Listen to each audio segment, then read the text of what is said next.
Have you ever felt like life was just a series of mundane tasks, stripping away all joy and meaning?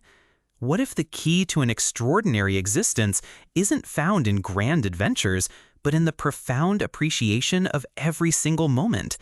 This story will open your eyes to the hidden beauty in the everyday. Walden's Echo of Simplicity. I confess, for years I felt an invisible weight pressing down on me, a quiet desperation born from the relentless pursuit of societal expectations. The rhythm of town life, with its endless demands, its commercial fervor, and its superficial interactions, felt like a cage.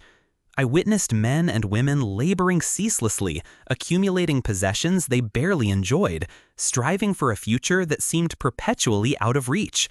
There was a nagging sense that I was missing something fundamental, that true life was being overshadowed by the mere act of living. I sought not to escape the world, but to truly understand it, to strip away the non-essentials and confront the bare facts of existence. It was this deep-seated yearning for authenticity, for a profound connection with the unadorned truth that led me to the edge of Walden Pond.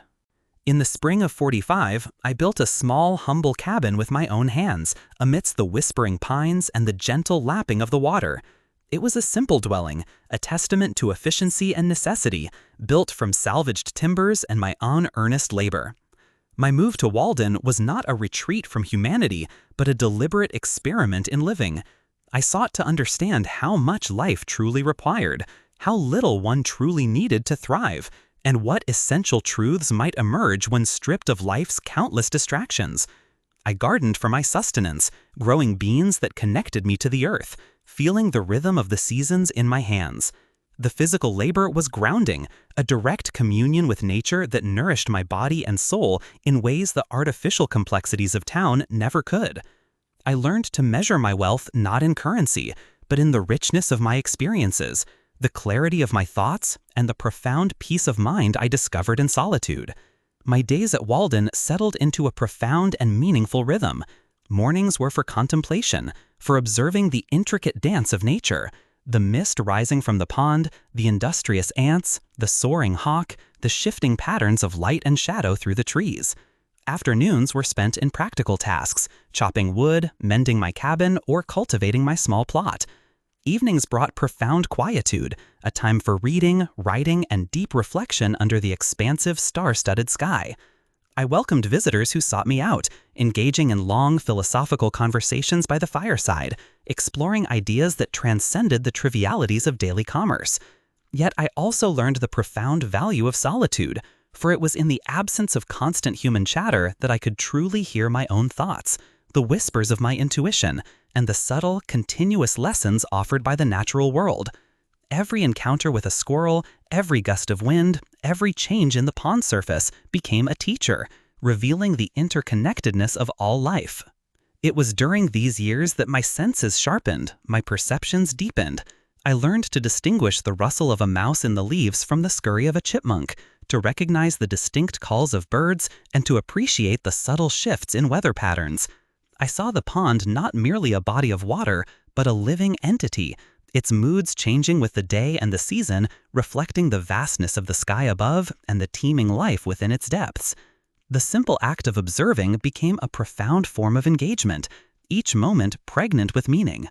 I discovered that the true richness of life lay not in the accumulation of external goods, but in the cultivation of inner wealth, in the deliberate expansion of one's awareness. I concluded that what we gain from one another is often less than what we lose by being too much in society. It was not a rejection of society entirely, but a rejection of its unthinking conventions and its relentless clamor for more. After 2 years, 2 months, and 2 days, I left the woods for precisely the same reason I went there. My experiment was complete. I had learned what I set out to learn, that if one advances confidently in the direction of his dreams and endeavors to live the life which he has imagined, he will meet with a success unexpected in common hours. I had discovered that true wealth lay in simplifying one's existence, in consciously choosing what to focus on, and in finding profound joy in the most elemental aspects of life.